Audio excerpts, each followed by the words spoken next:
बातमी. पंतप्रधान नरेंद्र मोदी यांनी आदमपूर एअरबेसला भेट देत पाकचा खोटेपणा जगासमोर आणलाय. मोदींनी पाकला भारताची शाबूत असलेली धावपट्टी आणि एअर डिफेन्स सिस्टीम सुद्धा दाखवली.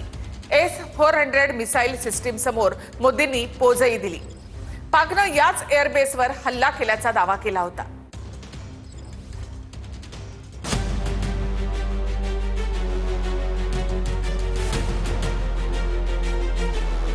पंतप्रधान मोदी आदमपूर एअरबेसवर. पाकचा बुरखा टराटरा फाडला. पाकला धावपट्टी एअर डिफेन्स सिस्टीम सुद्धा दाखवली.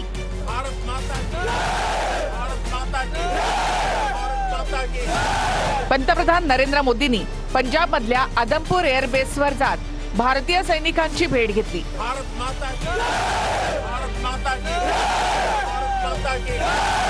मोदींच्या उपस्थितीमध्ये सैनिकांच्या भारत माता की जय या घोषणेनं आदमपूर एअरबेस दणाणून सोडला.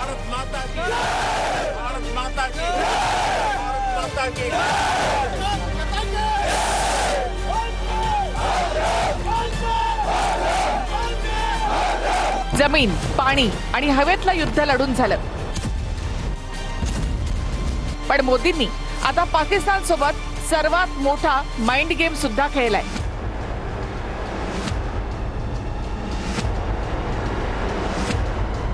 याचं कारण मोदींनी भेट दिलेला हाच आदमपूर एअरबेस उद्ध्वस्त केल्याचा खोटा दावा पाकिस्ताननं केला होता.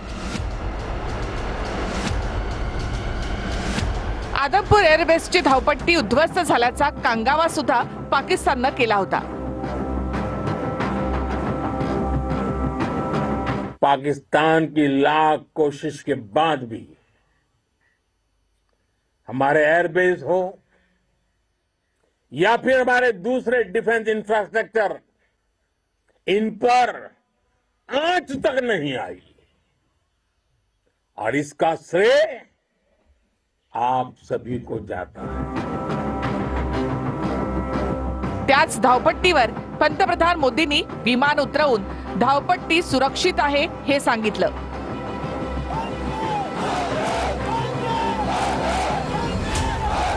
आदमपूर एअरबेसवर तैनात असलेली S-400 एअर डिफेन्स सिस्टीम उद्ध्वस्त केल्याचा खोटा दावा पाकिस्ताननं केला होता.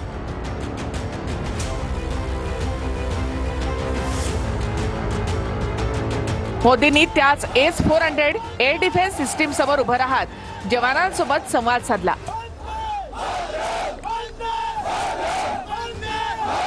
पाकिस्ताननं आदमपूर एअरबेस उद्ध्वस्त केल्याचे मॉर्फ केलेले फोटो दाखवले होते.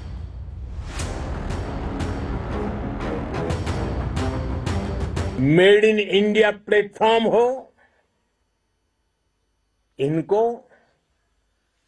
S-400 जैसे आधुनिक और सशक्त डिफेंस सिस्टम ने अभूतपूर्व मजबूती दी है. मोदींनी आदमपूर एअरबेसच्या मुख्यालयामध्ये जात फोटो काढला. यामध्ये मोदींच्या पाठीमागे असलेल्या बोर्डवरच्या मजकुराच्या माध्यमातून एक कडक संदेश पाकिस्तानपर्यंत पोहोचवण्यात आला. Why enemy pilots don't sleep well असं म्हणत शत्रूचे पायलट सुखानं झोपू शकत नाहीत याचं कारण फक्त भारतीय हवाई दल आहे असा स्पष्ट संदेश मोदींनी दिला.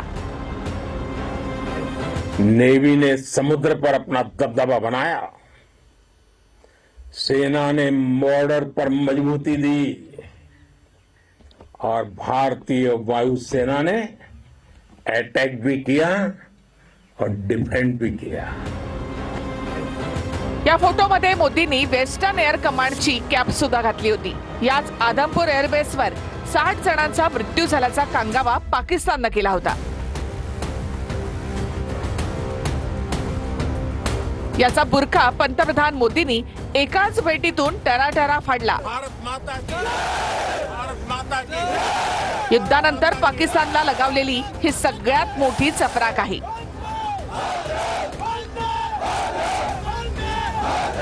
आतंक के विरुद्ध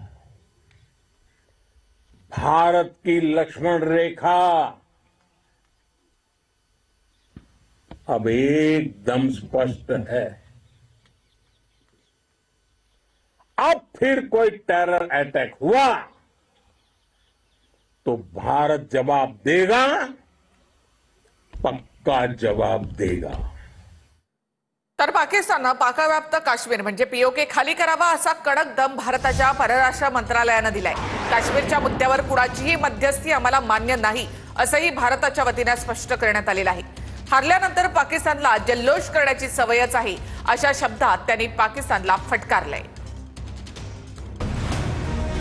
पाकिस्ताननं पीओके खाली करावा, जम्मू काश्मीर बाबतचे प्रश्न द्विपक्षीय पद्धतीने सोडवले जाणार, काश्मीरच्या मुद्द्यावर कुणाचीही मध्यस्थी आम्हाला मान्य नाही, भारत आणि अमेरिकेमधील चर्चेत व्यापाराचा मुद्दा नव्हता, ट्रम्प यांच्या दाव्यावर परराष्ट्र मंत्रालयाकडून स्पष्टीकरण, भारत पाकमधील सिंधू पाणी करार स्थगितच राहणार, दहशतवाद्यांचे पाकसोबत असलेल्या संबंधांचे पुरावे आहेत, टीआरएफला दहशतवादी संघटनांची यादीत टाकावं, टीआरएफनं पहलगाममधील हल्ल्याची जबाबदारी स्वीकारली होती।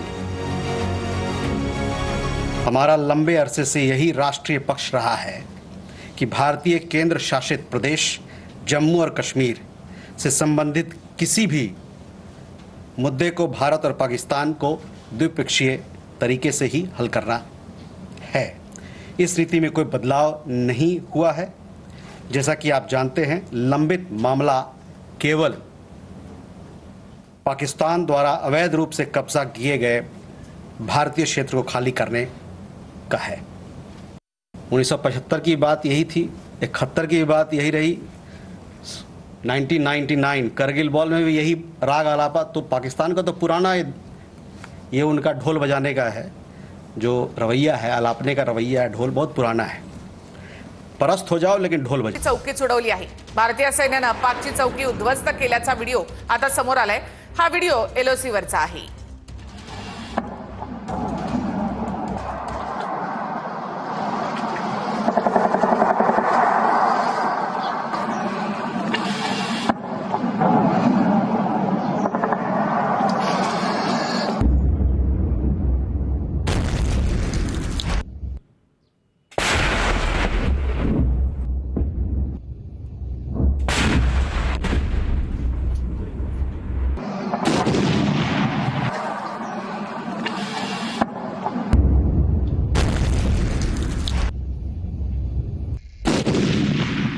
भारताच्या हल्ल्यामध्ये पाकिस्तानच्या 11 सैनिकांचा मृत्यू झाल्याची कबुली पाकनं दिली आहे। पाक एअरफोर्सचे 5 आणि पाक आर्मीचे 6 सैनिक मारले गेले। पाक लष्कर प्रमुख मुनीरने जखमी सैनिकांची भेट घेतली आहे।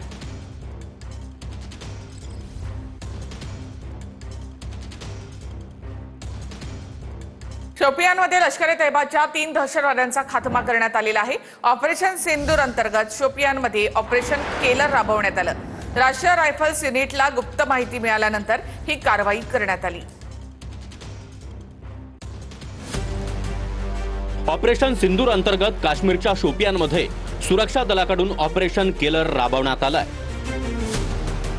शोकल केलर परिसरामध्ये 3 दहशतवाद्यांचा खात्मा करण्यात आला। तिन्ही दहशतवादी लष्कर ए तैयबाचे आहेत। राष्ट्रीय रायफल्स युनिटला गुप्त माहिती मिळताच कारवाई करण्यात आली। 3 पैकी 2 दहशतवाद्यांची ओळख पटली आहे। शाहिद कुट्टे आणि अदनान शफीदार अशी या अतिरेक्यांची नावं आहेत। शाहिद कुट्टे 8 मार्च 2023 मध्ये लष्कर ए तैयबामध्ये सहभागी झाला होता। 8 एप्रिल 2024च्या डॅनिश रिसॉर्ट मधील गोळीबारात दहशतवादी शाहिद कुट्टेचा सहभाग होता। अदनान शफीदार हा 18 ऑक्टोबर 2024 मध्ये लष्कर ए तैयबात सहभागी झाला होता। पहलगाम हल्ल्यानंतर दोघांच्या घरावर सुरक्षा दलाकडून कारवाई देखील करण्यात आली। आता या दहशतवाद्यांना कंठस्नान घालण्यात आलंय। जम्मू काश्मीरमधील शोपियान जिल्ह्यामध्ये वॉन्टेडचे पोस्टर लावण्यात आले। पहलगाम हल्ल्यामध्ये सहभागी असणाऱ्यांची माहिती देणाऱ्याला बक्षीस जाहीर करण्यात आलेला आहे। माहिती देणाऱ्याला 20 लाखाचं बक्षीस मिळणार असा पोस्टरवर उल्लेख करण्यात आलाय। सिंधू जलकरारावरून पाकिस्तानचा मंत्री पुन्हा एकदा बरळलाय। सिंधू जलकरार थांबवणं ऍक्ट ऑफ वॉर समजलं जाईल अशी तरपोक्ती इशाक दारने केली आणि जम्मू काश्मीर हे भारत पाक वादाचं मूळ कारण असल्याचंही इशाक दारनं म्हटलंय। राजस्थानच्या जैसलमेर मधील हनुमान चौकामधील सर्व दुकानं रात्री 9 वाजेपर्यंत सुरू राहतील. अनेक दिवसांपासून होत असलेल्या ब्लॅकआउटमुळे दुकानदारांच्या व्यवसायावर परिणाम झालाय. मात्र काल आणि आज परिस्थिती पूर्वपदावर आहे असं दिसतंय.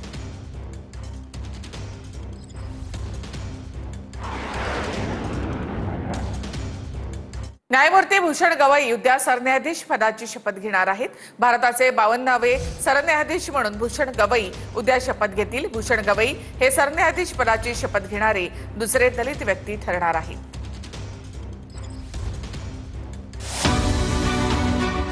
न्यायमूर्ती बी.आर. गवई बुधवारी भारताच्या सरन्यायाधीश पदाची शपथ घेणार.